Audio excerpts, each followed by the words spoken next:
Well, welcome, Robin, to the Circular Strategies podcast. We're awful delighted to have you here. I'm thrilled to be here, and I appreciate you inviting me. So thank you. We'll get right into it. In the recent couple years, ISRI has rebranded as ReMA.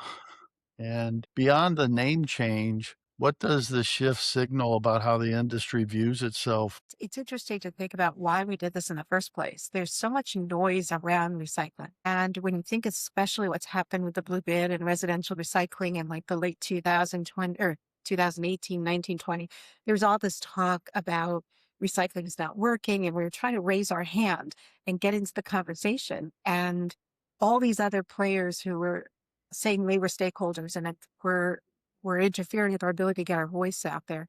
And that's when we really stepped back and said, okay, how do we talk about ourselves differently? Not for spin purposes, but how do we break through the noise, talking about who we are, what we do, why it matters, and where the industry's headed. And so we brought in a language expert who helped us figure out how to be more effective in how we communicate so that we could do a better job for all of our member companies, Shapiro Metals, all of the companies that are part of ISRI, now ReMA. The clear things that we were told was we have to talk about the products that we make, how we're responsible for so much that's a critical part of supply chain, how what you do every day in your operation ends up in the products that people rely upon each and every day. The cars Mhm. they drive on, the roads they drive over, the bridges they drive over, the boxes that arrive every day to my home, I know. The bottles you drink with.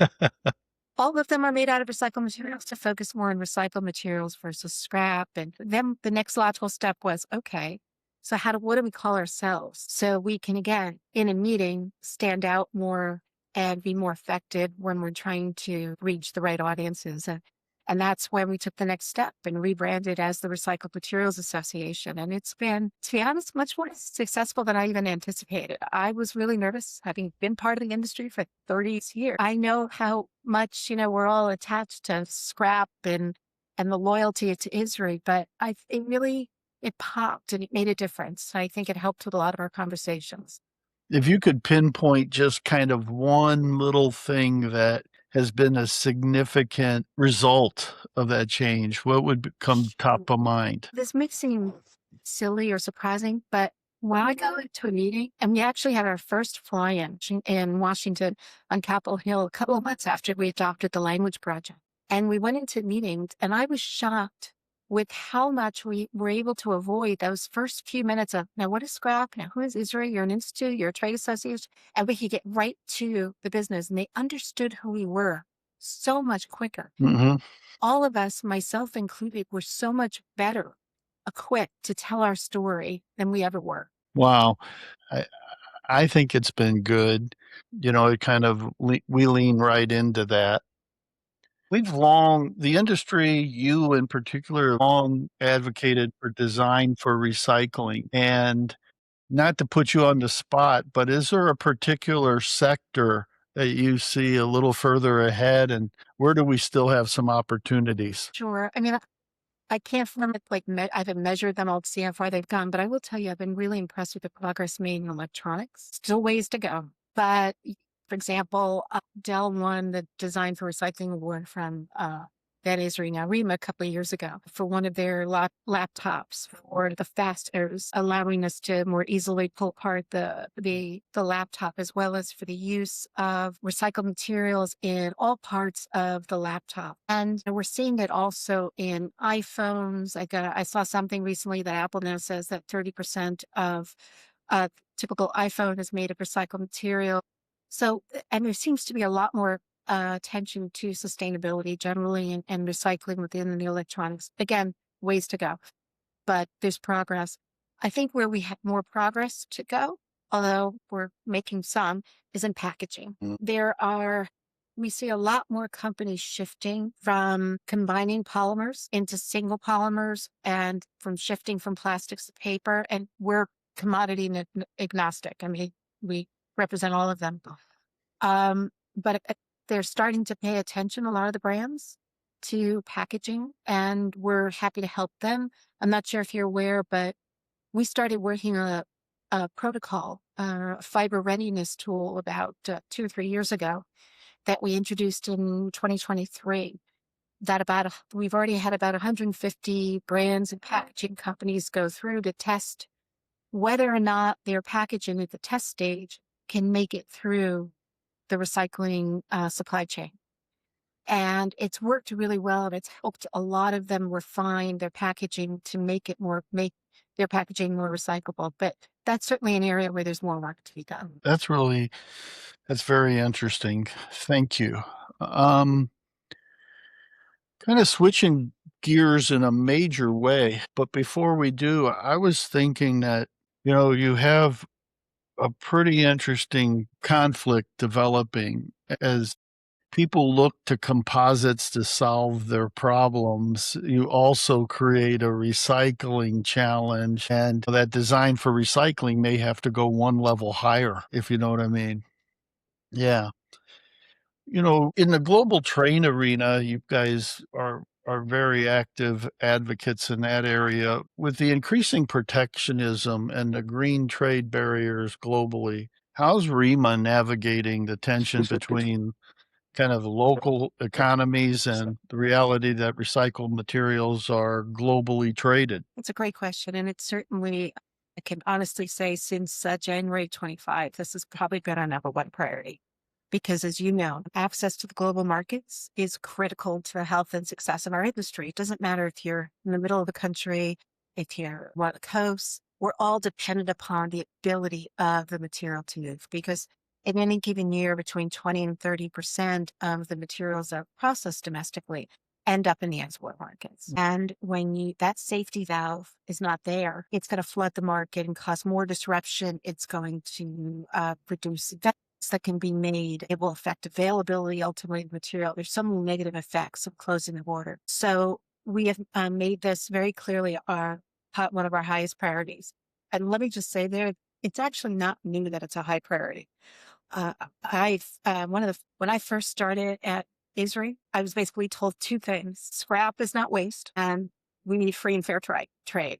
So those have just been so fundamental to the industry from the beginning. So we have put this to the forefront. We are doing everything we can to educate about the importance of our materials. We are educating policymakers, the parts of the administration, and making it clear that our highest priority is certainly supplying our domestic consumer, but our members do such a great job and they're innovating so much. We generate and produce a surplus of materials, and that material has to go somewhere. And if, again, as I said, if it doesn't leave the country, it's either going to get landfilled or it's going to cause a major disruption to the domestic markets, and it's going to hurt the supply chain over time.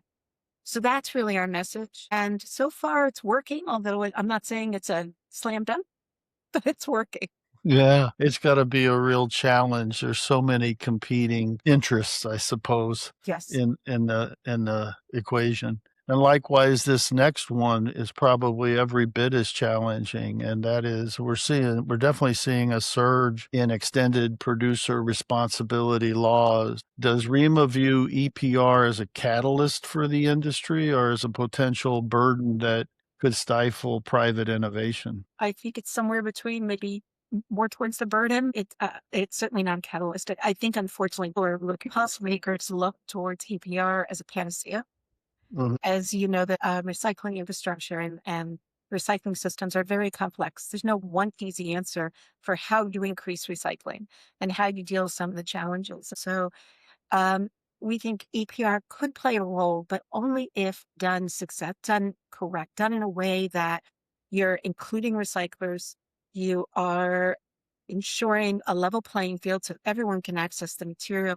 You're only focusing on those hard to recycle materials. You're not causing market disruption for those materials that already are functioning well in the system. So there's a lot. We actually developed some guidelines for our lobbyists and for members to use when talking to policymakers about what works and what doesn't. Because again, nothing in life is simple, and that includes EPR. Yeah, and I think there's a lot of room for collaboration and systems building to accommodate the intent, Correct. however it's regulated, right? Automation is transforming and with sorting and processing. How do you feel it's affecting this digital divide is affecting your members, the smaller, or does it create some disparity that makes it challenging for the different sizes of yards and businesses that are out there. I think you're right in that there is a challenge because especially some of the newer technology could be very expensive. I was just down at a shredder down in the Atlanta area actually yesterday, and they've made tens of millions of dollars in investment in machine learning and optical scanners, laser technologies, etc., to sort and recover higher and higher quality materials. That's not everyone can make that kind of investment. So that's the reason we're also working on the Hill with trying to get some investment credits or accelerated depreciation to help the smaller and medium-sized companies make some of these investments. Yeah. Because certainly innovation is part of where we're headed. One of the things I've loved about this industry for years is the fact we're always innovating. We're always looking for new ways to recycle more materials, recycle it better, but it does cost money.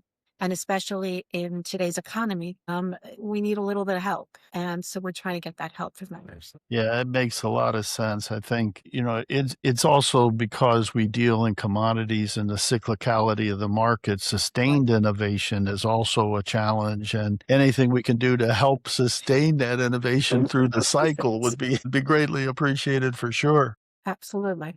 This next question's pretty interesting to me, and it's something I've pondered a little bit, and that is, the recycling industry is really a massive carbon sink because of all the offsets to the virgin extraction. Is there an opportunity for the industry to be getting, facilitating getting more carbon credits or some formal recognition, financial or otherwise, for that kind of massive offset? It's an interesting question. Yeah, I think when it comes to, we're in a different place in the U.S. than in the EU. Here, as you know, there is no federal system or national system creating carbon credits. So there is no mandate for that here. So there's nothing to take advantage of.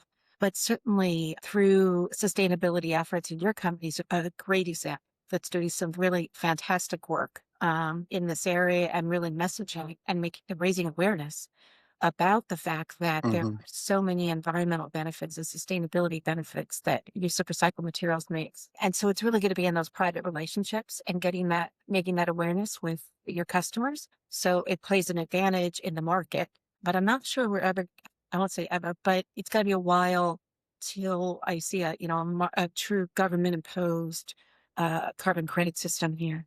Got it. Yeah. There's so much good work happening with what this industry does, whether it's on the revenue generated from what we avoid from a landfill or the cost of doing that in a different way than maybe just hauling it off. That you have that dual impact, and there's yet another one, and it's the carbon. So, yeah, Absolutely. maybe someday. How is the workforce is a challenge. I was just reading an article in St. Louis that job applications are down significant double figures in just the St. Louis metropolitan area. And like much of the industry sector, we also got the silver tsunami, of which I'm probably part of. How is ReMA repitching the industry to Gen Z and who really do care about the planet and what we do? Is there any strategy surrounding that? There is. And it's really about, to be perfectly honest, 2020, 2021, we really were not in this space at all. I didn't focus all on workforce development as an area to put resources. But certainly as the economy has shifted and even immigration is causing an issue with workers, access to workers. And so we really have to do way to be proactive in this space. And so we've developed a number of programs that are appealing to that generation that you're referring to, and at several different levels. We have programs now, everything from kindergarten through 12th grade, as well as college and recent grads. So, for example, we just initiated Recycling Jobs Day program that's implemented through the chapter. So we had our inaugural One in America Recycles Day back in November in Louisiana. And it was a way of building connections between future workers and future employers. And so working with the Gulf Coast region, we brought some members in, they hosted visits from local college students and recent grads to come in to shadow workers to understand the industry. We had some programs to teach them about the industry. And there was the light bulb went off with a lot of the potential employees who said, wow, I had no idea how exciting this industry was and how much there was to do and the varied careers. And we're hoping to replicate that throughout the country, working with other chapters. We also have our more than 10-year partnership with Jason Learning, which is a STEM education program focused on K through 12 and Hmm. curriculum, and we're expanding it this year to include even a new curriculum around battery recycling. So again, the Wow. kids of all ages understand the different facets of the industry, and that's been helpful. And then we actually introduced just in the last month a workforce grants database for members that helps members with access to potential grants that are out there that will help them with hiring, training, and retention. Just trying to make it a little bit easier for them. So we're doing a lot, but as usual, I think our challenge is getting the word out. Appreciate the opportunity to talk about it here and share it with your listeners. Well, thank you. I'll share observation I had last week. We were at the Missouri Association of Manufacturers meeting, and they brought two or three classes of, I would say, probably middle school students to their expo. And they had kind of an hour in Oh, a portion of that day for those kids to talk to all the different people. I mean, there was a buzz in the room when that was going on, and they were excited to get all of the giveaways, of course. of course, the going show each exhibit to exhibit. Yeah, yeah, it was like trick or treating, but it was still really fun to see their excitement, kids sitting on a forklift or whatever the case may be. It was interesting, and Yep. it raised the energy in the room significantly. We're going to do something similar at the convention in April, try to work with one of the local universities. And as you know, Awesome.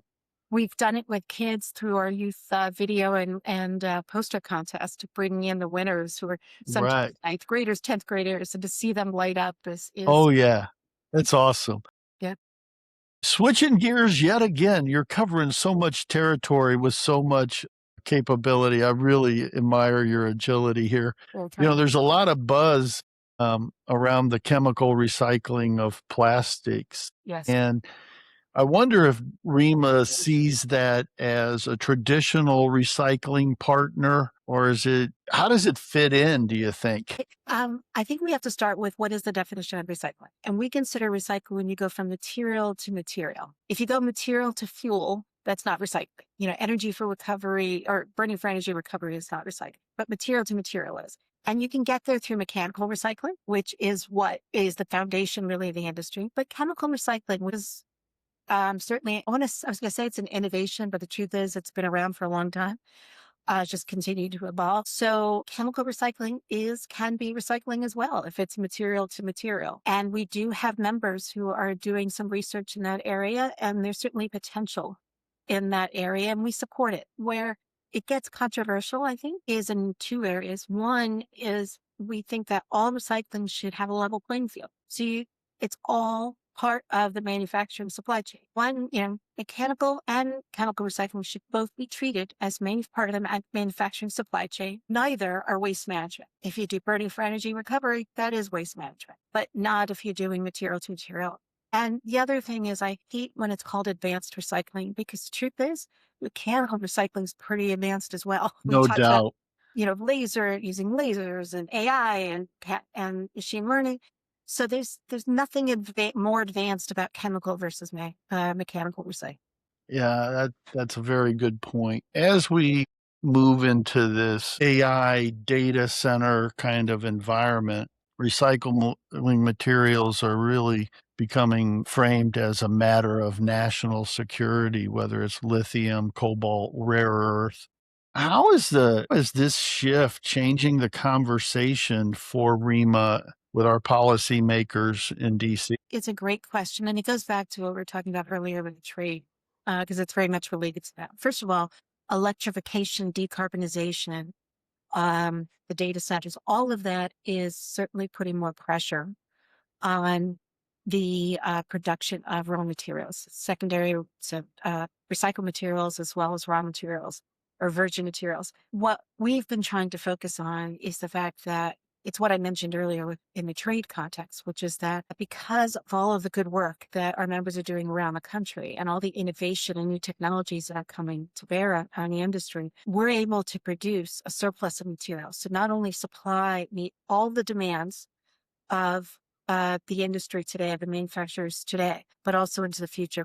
We've actually invested in the last year in some independent research to look at that question. Will we be able to produce what's needed by U.S. manufacturers? And I'm excited to say that the answer is absolutely. As a matter of fact, if you look at aluminum, because I know there's a lot of conversation right now around aluminum, the studies have shown that the U.S. has 4.5 times more aluminum available for recycling today than is needed by U.S. manufacturers. And we've projected that into the future based on the growth on the consumption side. So we factored that in, and we still will have plenty of recycled materials to meet demand for the next 15 years and beyond. Yeah, I think there's a lot of misunderstandings out there. I was with a very interesting young man who we were at a round table and we were talking about critical minerals, and he made a really interesting observation taking on some people that do e-recycling. And he says we should all understand our inventories at an elemental level. And man, that has stuck with me. I haven't got it done here yet, but it was a really interesting and very salient point, I think, in how we start thinking about our inventories, even, So that's a good point. Last general question. I think this is a question that kind of goes back to our educational kind of question is, there's lots of material available, but we're not recovering it all. We have some of the best technologies that are going into the MRFs with regard to robots and things like that. And from that side of the industry, we're doing sorting and using AI in a lot of places on the scrap and the metal recycling arena. But there's still a lot of contamination happening. The system still kind of fails. And it's almost like the composites we talked a lot about earlier. Where do you think the burden of this education, of these paradigm shifts kind of reside? Where can we make an impact?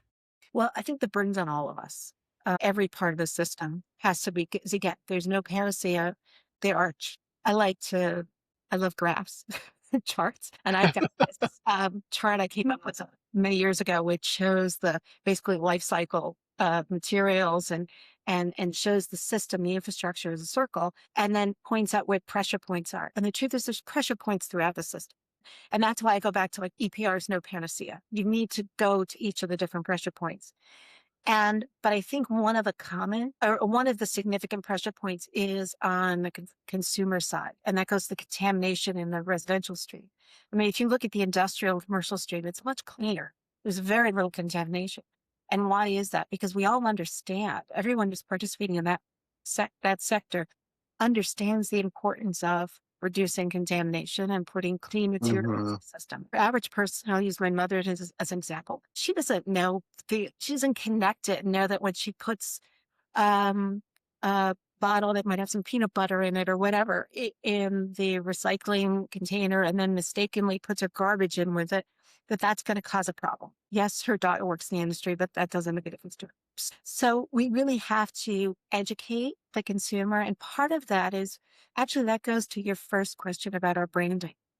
One of the big reasons why we rebranded is to get our message out to help people understand the importance of recycling. And if they know that recycled materials are in all products that they touch each and every day, I like to say you can't go even an hour without touching a product made with recycled materials. Yeah. Once you understand that, you understand the importance of taking your aluminum can, your soda can, and putting it in the recycling bin and not putting it in the trash. You understand the importance of taking that pizza box and putting it in there, of not mixing your food waste with the recycled materials. So we've got to get that information out. We have to do a better job talking about ourselves. We have to work in our communities. We have to talk. We're working with brands. We're working with manufacturers. We're working with our partners in municipalities and cities and counties to help them with their education programs. I sit on the board of Keep America Beautiful.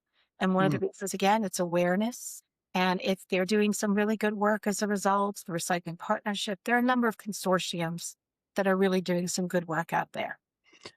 It's going to take a while, but I think you can see some progress being made, whether it's in the design that we talked about earlier or the new breakthroughs that are happening. Last question, Robin. If we successfully transition to a perfectly circular economy some years from now, does the recycling industry as we know it today even exist? Or has it become so integrated into manufacturing and industry that it's indistinguishable? It exists. It's more recognized. It's more understood. And so we play a vital role. So we have to exist. The material's not going to get recycled without us.